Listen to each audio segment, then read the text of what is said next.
ನೀರು ವೈರಿ, ನೀರಿಗೆ ಪಾಚು ವೈರಿ ಅಂತಾರಲ್ಲ. ದಲಿತರಿಗೆ ನೀನೇ ಸಚಿವ ಸಂಪುಟದಲ್ಲಿ ಇರ್ತಕ್ಕಂಥ ದಲಿತ ಸಚಿವರುಗಳೇ ನಮ್ಗೆ ವೈರಿ ಆಯ್ತು ಕೂತ್ರೆ ನಾವೇನ್ ಮಾಡೋದು? ನೀವೇ ವೈರಿಗಳು ನಮ್ಗೆ.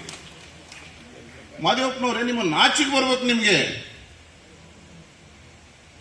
ಮಾದೇವಪ್ಪನವ್ರು ಯಾವಾಗ ಗೆದ್ದೀವಿ, ಮಾದೇವಪ್ಪನವ್ರು ಸೋತಿದ್ರು, ಮಾದೇವಪ್ಪನವ್ರು ಗೆದ್ದಾಗ ನಾವು ಸೋತಿದ್ವಿ. ಮಾದೇವಪ್ಪನವ್ರು ನೇರ ಪರಿಚಯ ಇಲ್ಲ.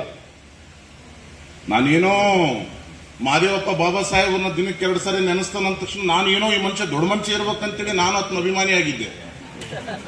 ನನಗನ್ನಿಸ್ತದೆ ಈಗ ಇವತ್ತು ಮಾದೇವಪ್ಪನವ್ರು ನೋಡಿದರೆ ಸಿಕ್ಕರು ಒಂದೇಟ್ ಮುಖ ಕೊಡಿಬೇಕು ಅಂತ ಅನಿಸ್ತದೆ. ಮಾಡಬಾರದು. ಯಾರು ಕೂಡ ಇವತ್ತು ಸದನದಲ್ಲಿ ಇರ್ತಕ್ಕಂಥ ನಮ್ಮ ಪ್ರತಿನಿಧಿಗಳು ಯಾರಿದ್ರು, ಯಾವುದೇ ಪಕ್ಷದಲ್ಲಿ ಇರಲಿ, ನಮ್ಮ ಪ್ರತಿನಿಧಿಗಳು ನಮ್ಮ ಕೆಲಸ ಏನಂದ್ರೆ ಶೋಷಿತ ಸಮುದಾಯಗಳ ಹಕ್ಕನ್ನ ಕಾಪಾಡ್ತಕ್ಕಂಥದ್ದು ನಮ್ಮ ಜವಾಬ್ದಾರಿ. ಇರ್ತಕ್ಕಂಥವ್ರ ಇತಿಹಾಸ ಉಳಿಬೇಕು. ಈಗ ನೋಡ್ರಿ, ಮಹಾತ್ಮ ಗಾಂಧಿ ಗುಂಡಿಕ್ಕು ಕೊಂದ್ರು ಕೂಡ ಮಹಾತ್ಮ ಗಾಂಧಿ ಇತಿಹಾಸದಲ್ಲಿ ಉಳಿದಿದ್ದಾರೆ.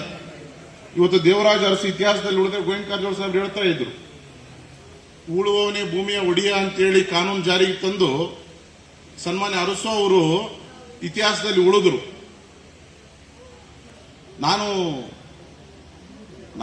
ನಾನು ಸ್ವಲ್ಪ ದಿನದಿಂದ ಸಿದ್ದರಾಮಯ್ಯನ ಅಭಿಮಾನಿನಿ. ಆದ್ರೆ ಏನಾಗಿದೆ ಇದೆಲ್ಲ ನೋಡಿದರೆ ನಾನು ಸಿದ್ದರಾಮಯ್ಯ ಸಾಹೇಬ್ರ ಬಹಳ ಹೆಮ್ಮೆ ಇತ್ತು. ಯಾಕಂದ್ರೆ ಮಾತು ಎತ್ತಿದ್ರೆ ಕಾರಜೋಳ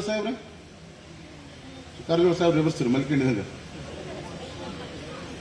ನಾನು ಸಿದ್ದರಾಮಯ್ಯವ್ರ ಬಗ್ಗೆ ಬಹಳ ಗೌರವ ಇತ್ತು ಸರ್. ನನಗೆ ಸಾಹೇಬರು ಮಾತು ಎತ್ತಿದ್ರೆ ಆರ್ಥಿಕ ಮೀಸಲಾತಿ ಕೊಟ್ಬಿಟ್ಟಿದ್ದೀನಿ 24%.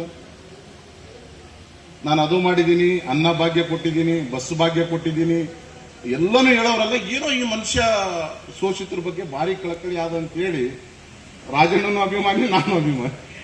ಆದ್ರೆ ನನಗನ್ನಿಸ್ತದೆ ಆ ಮನುಷ್ಯ ಹಿಂಗೆಲ್ಲ ಹೇಳಿ ಯಾರಾದರೂ ಯಾವ ಸಮಾಜಗಳು ಇವತ್ತು ಏನಾದರೂ ಕುತ್ತಿಗೆಯನ್ನು ಕೊಯ್ದಿದ್ರೆ ಅದು ಶೋಷಿತರ ಕುತ್ತಿಗೆಯನ್ನು ಕೊಯ್ತಕ್ಕಂಥ ಕೆಲಸ ಸನ್ಮಾನ್ಯ ಸಿದ್ದರಾಮಯ್ಯ ಮಾಡಿದ್ದಾರೆ.